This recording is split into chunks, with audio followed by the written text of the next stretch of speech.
The start of a large-scale military operation against Iran has been confirmed by the President of the United States of America. The American leader announced this in a video address on the social network Truth Social.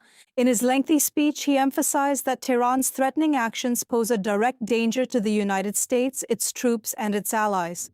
According to Donald Trump, the goal of the U.S. Armed Forces operation against Iran is to destroy Iran's missile industry and fleet, and to ensure that Iran is unable to destabilize the world. Today, Israel, in coordination with the United States, struck Iran. Explosions were heard, including in Tehran. According to Israeli Defense Minister Israel Katz, the country has launched a preemptive military operation against Iran. The goal is to neutralize a potential threat from Tehran and to prevent possible strikes on Israel.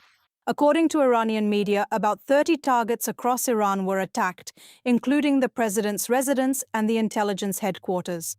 At the same time, Israel declared a state of emergency in case of retaliatory strikes. Earlier, Donald Trump stated that he had to make an important decision regarding Iran after diplomatic efforts failed to yield the desired result. Now, Trump has also addressed the Iranians. To the great and proud people of Iran, the hour of your freedom has come. Stay at home because it is dangerous outside. Bombs will be falling everywhere. When we are finished, you will be able to take power into your own hands. This is probably your only chance in a generation. The IAEA reports on a local ceasefire near the Zaporizhzhia Nuclear Power Plant. According to the agency, this will help start repairs on the backup power line to the Zaporizhzhia Nuclear Power Plant. Demining operations are currently underway to ensure safe access for repair crews. This was reported by IAEA Director General Rafael Grossi. Last week, the IAEA stated that the Zaporizhzhia Nuclear Power Plant is operating on the only remaining main power line. The backup line was disconnected earlier due to military actions near the distribution station.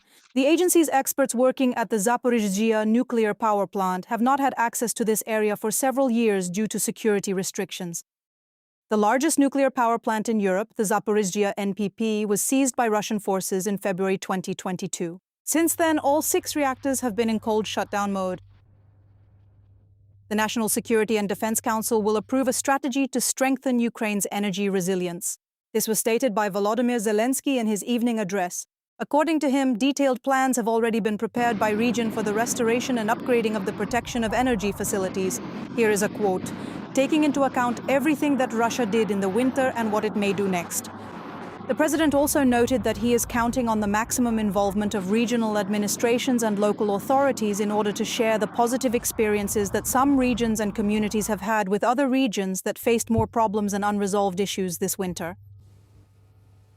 I have instructed that certain points be refined and that plans be prepared at the level of the National Security and Defense Council to be approved in this way at the national level. What exactly needs to be done? What exactly needs to be provided, and who will be responsible for it? I am counting on the maximum involvement of regional and local authorities. It is the local authorities who can make the greatest contribution to the resilience of communities, as they know which facilities most urgently need modernization and protection. Ukraine does not want to restore the Druzhba oil pipeline. According to Slovak Prime Minister Robert Fico, he made this statement after a phone conversation with Volodymyr Zelenskyy. He claims that Ukraine is not interested in resuming operations. And allegedly, Zelenskyy even refused to allow an investigative commission onto Ukrainian territory to examine the condition of the pipeline, as Slovakia and Hungary had requested. The reason is the concern of the security services.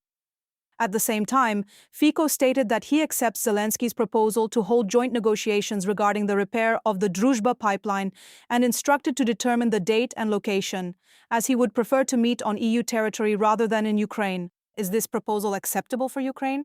In response to this question from journalists, President Zelenskyy's advisor Dmytro Litvin noted that the pipeline is not in another country, and during the conversation, the president specifically invited the Slovak Prime Minister in order to discuss all existing issues rather than communicating through social networks or the media.